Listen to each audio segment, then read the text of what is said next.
was Moshe's studio or clinic, or you don't allow to say clinic, okay? It was in his office, okay? That's a place where he received his people and he gave lessons, and we studied every day for 1 hour. It wasn't like training program right now that you studied ATM and then you study FI. We studied just FI, functional integration. At that time it wasn't functional integration. It was improving your ability. He developed the functional integration only later on when he went to San Francisco and he needed to develop a name. The Americans need a name for something. So we sat around one table, 13 of us. You remember, Ruti? The first thing he told us when we came here, one of the things he told us, in my method I have no routines, except sometimes. We studied 6 days a week, 10 months a year for 3 years.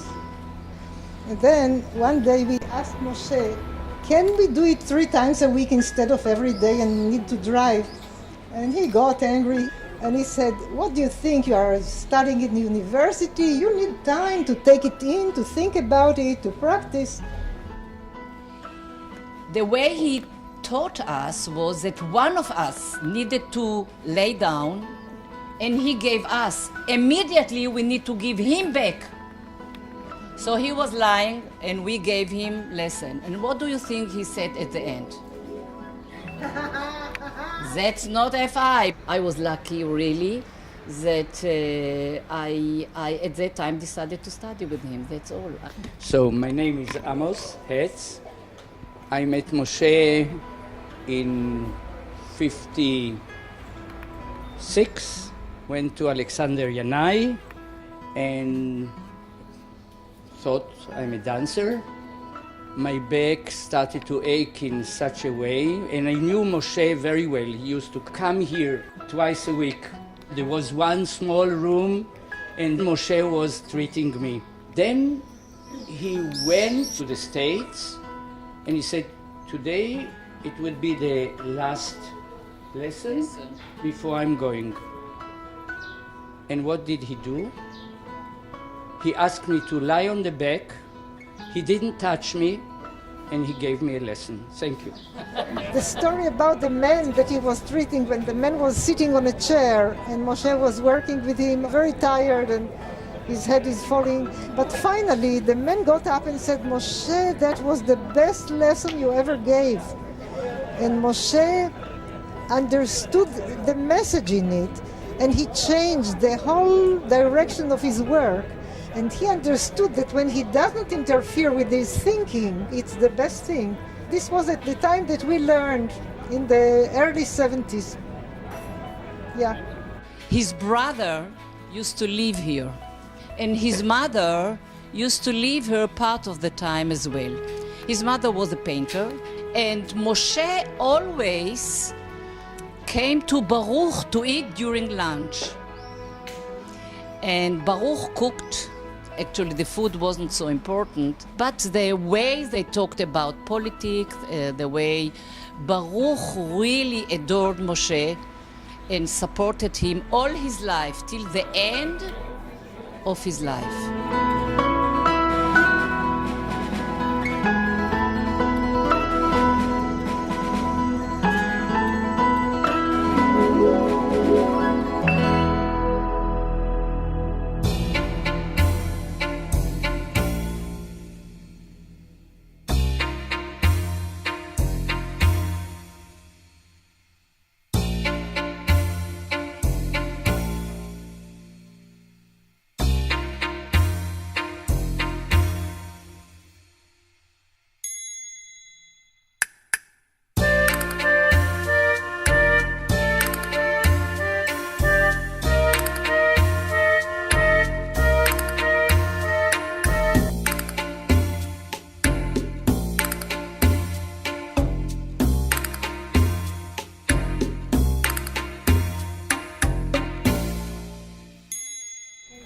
Somebody who knew Moshe Pheldenkrais from his He was a child, yes.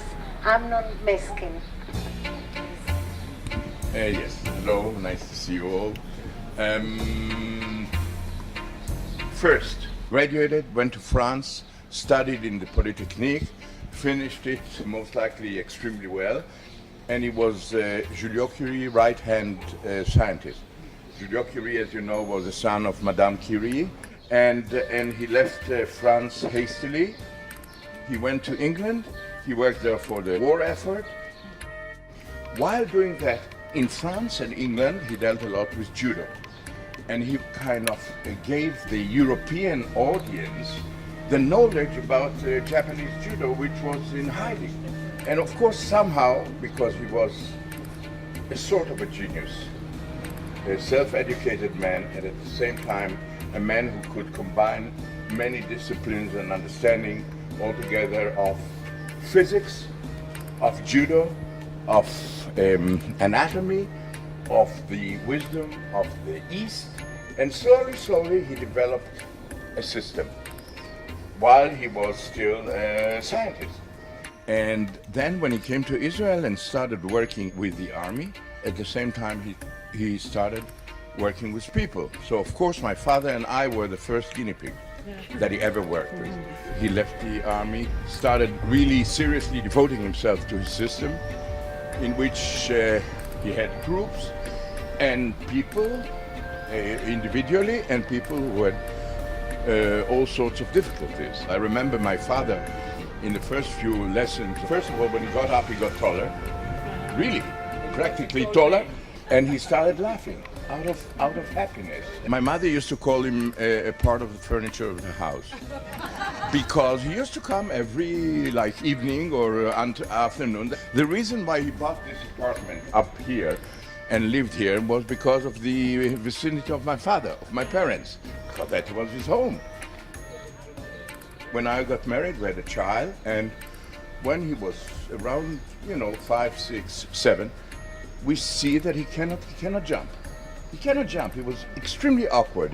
So my wife got worried, and she went to an orthopedic doctor. And he said, well, he has scoliosis, that he should be dealt with. The other orthopedic doctor said, well, he has one leg shorter than the other. And then we said, why do we go there? We have Moshe. So Naomi and I went to Moshe, and Moshe said, what was the process of his growth until he walked? He started, turning up, and then he started crawling like an Indian, like that. And he never walked on 4. And Moshe said, well, he lacked a stage in his development. You know what he did? He didn't even work with him. He said, send him to judo and he will be fine. Well, my son got a brown belt when he was a child still and started leaping like a vault jumper or whatever, and he was terrific. This was Moshe, a well-versed man and great teacher. In a strange way, Moshe had sometimes a very childish quality, I must say. Wonderful, stubborn, childish quality. That's it, I think. That's all right. Thank you. Thank you.